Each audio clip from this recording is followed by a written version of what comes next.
COD 2024 is still over a year away and there's a lot we don't know about the game, but I quickly want to go over what I'm hoping for and expecting from the next Zombies mode, assuming it is being developed by Treyarch and that they're given a valid amount of dev time for the game. Many people, including myself, didn't care for Vanguard Zombies at all last year or completely just skipped that game, and Treyarch was essentially forced onto the project and had to make something in a very short amount of time, which does show in the game itself. I do think overall that the Shinonuma remake wasn't actually that bad, but the mode itself was absolutely awful, and I hope they really learned their lesson from that and are going to be delivering a much more polished and enjoyable Zombies experience next year. Now story wise, they could honestly go in a number of different directions after the Forsaken ending in Cold War, but I mainly want to touch on gameplay and mechanics of the mode and what I think is pretty much essential for its success. I will always give props to Cold War, and I really do think it had the best Zombies mode besides Black Ops 3 and 1, but regardless, it did have its flaws and there's many things that can be improved upon from the game. I think the best thing Treyarch can do for their next title is make a Zombies mode that feels like if Black Ops 3 and Cold War had a child. I really think this game needs to take all of the good things from both BO3 and Cold War and implement them all in one game. Now, it's no secret that Black Ops 3 had the greatest Zombies mode ever made, and it had without a doubt the greatest Easter eggs across all of the maps. On top of that, the boss fights were legendary in BO3 and we got some of the best in Zombies history. And that's one thing I really want to see in the next Zombies mode, bring back BO3 level boss fights and Easter eggs, especially in terms of difficulty. The Easter egg hunts in Black Ops 3 were some of the best moments in the Zombies community, and everyone came together to solve all these different Easter eggs that Jason Bundle and the team put together in the map. And some Easter eggs like Revelations even took a week to solve, which really felt like a true Easter egg hunt. Whereas in Cold War, we just saw Easter eggs that got solved 2 hours after the map came out because Treyarch essentially told you every step through dialogue, or just the game basically told you exactly what to do. In terms of boss fights, I do think Black Ops 3 had some lackluster bosses like Revelations and Shadows, and maybe even Zets, but overall the bosses were great and it was their first time ever implementing any sort of boss fight in Zombies history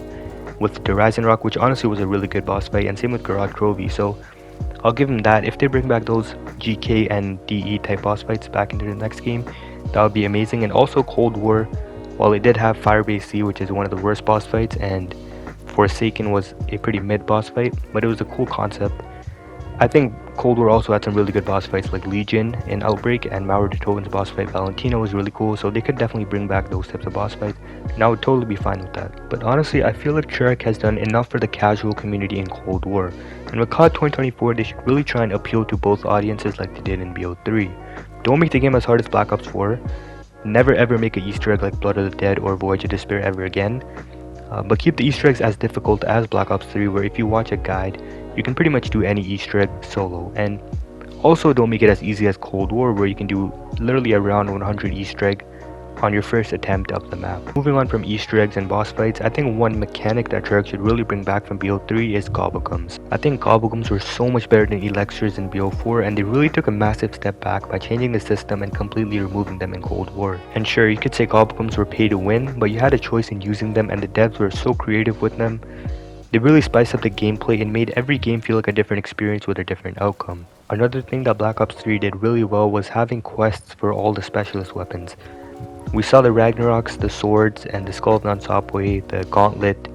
and all these different specialist weapons in Black Ops 3 that all had their own quests that you had to complete in order to earn them. I think that system is much better than BO4 and even Cold War because it adds to the map's progression. They should also completely scrap the operator system. I think adding operators into Cold War, and I think Vanguard, I don't know for sure about Vanguard because I haven't played the game, but I think that was one of the worst decisions they've ever made. And having a set crew adds a ton of personality to each map and makes you feel more immersed into the experience, and also makes the story somewhat easier to understand. While I do prefer a lot of things from BO3 and wish for them to be brought back, I do think Cold War also made some changes and improvements that could definitely carry over to the next game. One of them being the ray gun, and I do think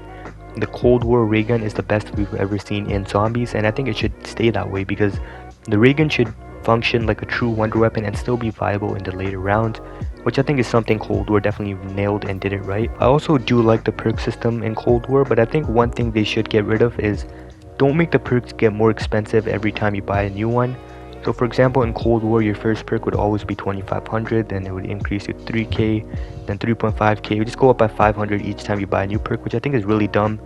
and kind of an unnecessary change that shouldn't be brought back. But I really do like the fact that in Cold War you have no perk limit. I think that's one of the best changes they made in the game, and I feel like in Black Ops 3 you felt kind of restricted by the 4 perk limit, and I think if they want to bring back the limit, they should definitely increase it to like 6 perks, or just completely get rid of it like they did in Cold War, which would definitely be better for the game. They should also definitely bring back all the new perks that they've added, and I honestly wouldn't mind if they brought back the upgradable perk system from Cold War, but made some tweaks to it to make it better. And I think they should get rid of all the equipment and put monkey bombs in the box again. Getting rid of equipment will also allow them to bring back a Widow's Wine, which is a great perk, and it should definitely make a return in their next game. But yeah, that is pretty much all I wanted to talk about regarding COD 2024. We're still very far away from launch, but I'm already much more excited for Treyarch's game than whatever Sledgehammer is going to be putting out this year. This is basically my wish list for the next Treyarch Zombies experience, and it's my first ever video with this kind of format, so let me know your thoughts on it, and that's pretty much it.